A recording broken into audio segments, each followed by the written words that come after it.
Hello and welcome back. हमारी अगली video में एक बार फिर से आपका स्वागत है। मैं आज हाजिर हूं द आर्टिस्ट की समरी के साथ। इससे पहले मैंने सारे चैप्टर्स का चाहे वो इंडियन सिविलाइजेशन एंड कल्चर हो, भारत इज माई होम हो, ए पिंच ऑफ सफ हो, आई वर ड्रीम हो, ideas that have helped Mankind हो, इन सारे चैप्टर्स की समरी मैंने अपलोड कर दिया है। जहां तक द आर्टिस्ट की बात है तो इसकी समरी अभी मैं ये द आर्टिस्ट की समरी है जिसे शिगा नोया ने लिखा है और इस समरी को मैंने हिंदी और इंग्लिश दोनों ही लैंग्वेज में समझाया है। समरी के इंपॉर्टेंट वर्ड्स को भी मैंने पहले समझा दिया है, लेकिन अगर अभी तक आप हमारे चैनल के लिए नए हैं और आपने इसको सब्सक्राइब नहीं किया है तो इसको सब्सक्राइब कर दें, बेल आइकन भी प्रेस कर दें ताकि अगली वीडियो की नोटिफिकेशन आपको सबसे पहले मिल सके। यकीन मानिए कि आप इस वीडियो के देखने के बाद लास्ट में बहुत अच्छे तरीके से समरी लिखने के लायक आप हो जाएंगे। लेकिन सबसे पहले जो मैं बताता हूं कि हम समरी को लिखते कैसे हैं तो देखें। सबसे पहले गिव एन ऑसम स्टार्ट, आप एक बढ़िया सी शुरुआत दें। शुरुआत कैसे करेंगे आप, तो mention the chapter and writer ने, चैप्टर और राइटर का नाम मेंशन कर दें शुरू में। जैसे ये चैप्टर है द आर्टिस्ट, तो चैप्टर का नाम हुआ द आर्टिस्ट और राइटर का नाम है शिगा नोया, तो ये मेंशन कर दें आप। टाइप ऑफ द प्रोज, तो भाई द आर्टिस्ट क्या है, तो द आर्टिस्ट एक शॉर्ट स्टोरी है, तो आपको ये मेंशन करना पड़ेगा कि ये शॉर्ट स्टोरी है। And lastly the theme of the chapter, और साथ में चैप्टर का थीम भी, थीम मैं आगे बताऊंगा कि होता क्या है। चैप्टर का थीम भी आपको बताना पड़ेगा कि इसमें जो आपके राइटर हैं शिगा नोया हैं उन्होंने कौन सी बात की है। तो ये आपका पहला स्टेप हो गया, आप पहले पैराग्राफ में यही बात लिखेंगे। उसके बाद है आपका दूसरा स्टेप। दूसरे स्टेप में आपको 2 पैराग्राफ लिखना है, यानी पैराग्राफ 2 और पैराग्राफ 3, ये आपका दूसरा स्टेप है जिसको हम बडी भी कहते हैं, BODY, यही आपकी बडी है। इसमें 2 पैराग्राफ होगा। Now right the body of your summary, आपके चैप्टर की जो इंपॉर्टेंट बात है वो बीच में आएगा और इसके लिए आपको कम से कम 2 पैराग्राफ लेना पड़ेगा, यानी आपका पैराग्राफ 2 और पैराग्राफ 3 जो है वो आपकी बडी होगी। अब लास्ट में जो तीसरा स्टेप है ना, आपको अपनी समरी को कंक्लूड करना है। कंक्लूड करने का मतलब ये है कि एक जगह उसका समापन करना है, उसको एक बढ़िया सी एंडिंग देनी है, अंत देना है।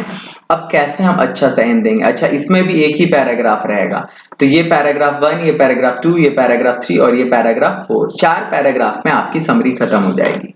इसमें हम कंक्लूड कैसे करेंगे, तो just mention how was the writers work, आपको ये बताना है कि राइटर का काम कैसा था। उसके बाद यानी शिगा नोया ने यहाँ पर जो लिखा है इसको वो कैसा लिखा। साथ में the message of the chapter, क्या इस चैप्टर से आपको कोई संदेश, कोई मैसेज मिलता है इस चैप्टर को पढ़ने के बाद, इस चैप्टर के गो थ्रू होने के बाद। अब चलें, अब हम आगे बढ़ते हैं। थीम ऑफ द चैप्टर मैं आप लोगों को बता रहा हूं। सबसे पहले थीम होता क्या है, अभी अभी मैंने बताया ना पीछे कि आपको थीम भी बताना पड़ेगा, यू विल हैव टू से थीम ऑल्सो। तो थीम होता क्या है वो आप देख लें। थीम का मतलब होता है विषय वस्तु। क्या होता है, विषय वस्तु, यानी इसमें बात कौन सा किया शिगा नोया ने। तो the artist is a short story from a Japanese writer Shiga Noah, यानी ये जो द आर्टिस्ट है वो एक शॉर्ट स्टोरी है, एक लघु कहानी है फ्रॉम अ जापानीज राइटर, एक जापानी लेखक शिगा नोया के द्वारा। Where he draws our attraction, जहां वो हमारे अट्रैक्शन को, हमारे अटेंशन को on a very crucial issue, खींचते हैं, एक बड़े ही महत्वपूर्ण मुद्दे की ओर हमें ले जाते हैं। To recognise the talent of our youngster, कि हमें अपने यंगस्टर के, अपने युवकों के, अपने नव युवकों के टैलेंट को पहचानना है, रिकॉग्नाइज करना है। रिकॉग्नाइज का मतलब होता है पहचानना, पहचानना होता है रिकॉग्नाइज करने का मतलब। And instead of provoking we should motivate them, और उनको प्रोवोक करने की बजाय, प्रोवोक का मतलब होता है उकसाना, यानी हमें अपने नौजवानों को उकसाना नहीं है बल्कि उनको उकसाने की बजाय हमें उन्हें मोटिवेट करना है, उन्हें हौसला देना है, उन्हें बढ़ाना है आगे, उनको हौसला देना है, उन्हें आगे बढ़ाना है। तो ये इसका थीम है। अब हम समरी लिखना स्टार्ट करते हैं, लेकिन समरी को लिखने से पहले उस समरी में आने वाले जितने भी वर्ड हैं मैं हर एक समरी में समझा देता हूं ताकि आपको बड़ी आसानी से समरी समझ में आए, उसमें आपको कोई दिक्कत ना हो। तो चलें, पहला वर्ड है यहाँ पर स्पॉइल। तो स्पॉइल का मतलब क्या होता है? स्पॉइल का मतलब होता है बर्बाद होना। दूसरा वर्ड है हार्बर। हार्बर का मतलब होता है बंदरगाह, ऐसी जगह जहां जहाज आकर ठहरता है। अगला वर्ड है फॉन्ड ऑफ। फॉन्ड ऑफ का मतलब होता है शौकीन। नेक्स्ट वर्ड है गोर्ड, का मतलब होता है कद्दू। हाँ भाई, कद्दू जो आपके आसपास गांव में उगता है, शहरों में। क्लोजली, बहुत गहरा। स्कॉल, डांटना। पॉटर कहते हैं हम दरबान को। जब मैं क्लास ले रहा था तो बहुत सारे बच्चे कंफ्यूज हो रहे थे कि सर कुम्हार को बोलते हैं क्या ये? नहीं, वो पॉटर होता है, वहां डबल टी होता है, यहाँ आर टी है। तो ये दरबान को बोलते हैं, जो गेट कीपर होता है ना, अटेंडेंट, उसको बोलते हैं, वॉचमैन को। एज अ रिजल्ट का मतलब है परिणाम स्वरूप। ये सारे जो वर्ड्स हैं आपके, वो आपके इसमें यूज किए गए हैं समरी में।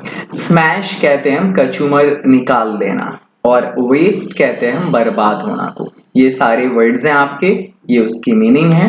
और अब हम आगे बढ़ते हैं, फाइनली समरी को देखते हैं कि हम समरी लिखेंगे कैसे। चलें, ये स्टोरी है तो थोड़ा सा लंबा होगा ये, बट नॉट एन इशू। बहुत लंबी कहानी है ये, बट सिर्फ और सिर्फ 4 पैराग्राफ में मैंने इसको खत्म कर दिया है। सबसे पहले, the artist is a short story written by Shiga Naoya. The artist Shiga Naoya के द्वारा लिखी गई एक लघु कहानी, छोटी कहानी।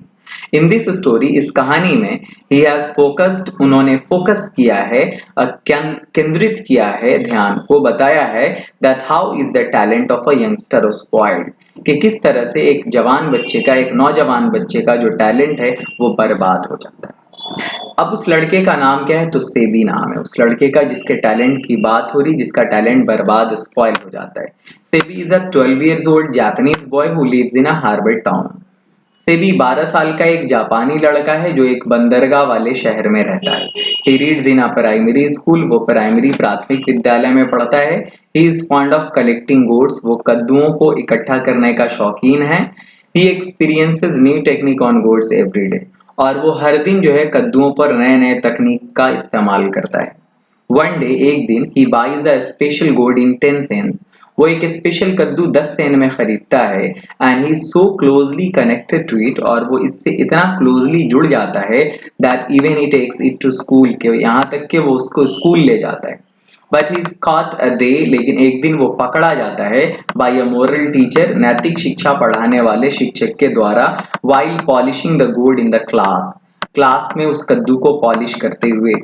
He is scolded and the gourd is given to the potter, उसको डांटा जाता है और उसका कद्दू जो है छीनकर स्कूल के गेट कीपर को दे दिया जाता है। आगे paragraph 3, the moral teacher complains about him to his family, और इस बात की शिकायत वो मोरल टीचर उसकी फैमिली को करते हैं।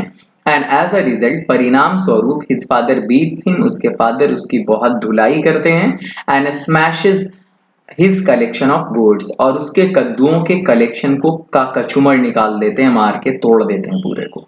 बट ही डज नॉट से इवन अ वर्ड, लेकिन वो लड़का प्रोटेस्ट में, उनके विरोध में, अगेंस्ट में एक शब्द नहीं बोलता है।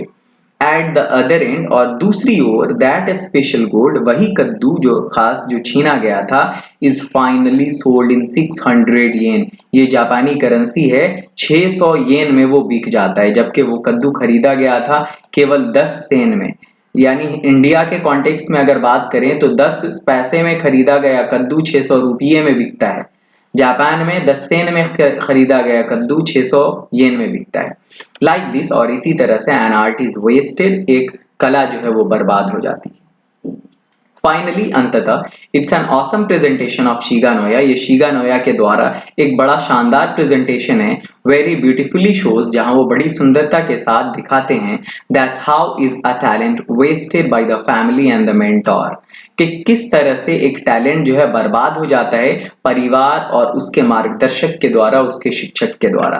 That's all friends, thank you very much हमारी इस वीडियो को देखने के लिए, बहुत शुक्रिया। आप ऐसे ही और भी वीडियोस पाने के लिए हमारे चैनल को सब्सक्राइब कर दें, अपने दोस्तों तक इस वीडियो को शेयर करें। और अब फाइनली एक बार जरा मैं इसको पढ़ के आप लोगों को बता देता हूँ। The artist is a short story written by Shiga Noya. In this story, he has focused that how is the talent of a youngster spoiled. Sebi is a 12 years old Japanese boy who lives in a harbor town. He reads in a primary school. He is fond of collecting gourds.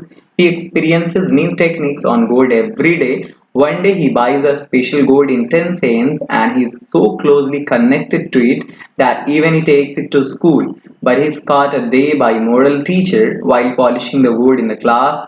He is scolded and a gourd is given to the potter.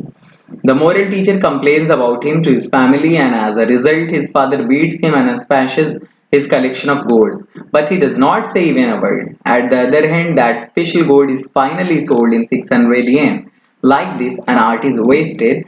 Finally, it's an awesome presentation of Shiganoya where he beautifully shows that how is a talent wasted by the family and mentor.